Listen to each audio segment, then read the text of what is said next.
যুক্তরাষ্ট্রের Los Angeles শহরে ভয়াবহ দাবানল ক্যামব্রেই আরও ভয়াবহ হয়ে উঠছে।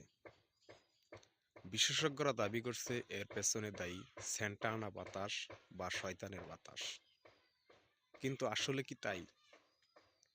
আমরা যুগ যুগ ধরে দেখে আসছি, যদি কোনো সম্প্রদায়ের লোক অতিরিক্ত পাপাচারে লিপ্ত হয়, তখন আল্লাহ তাআলা আকাশ থেকে তাদের উপর গজব নাজিল করে তাদেরকে ধ্বংস করে দেয়।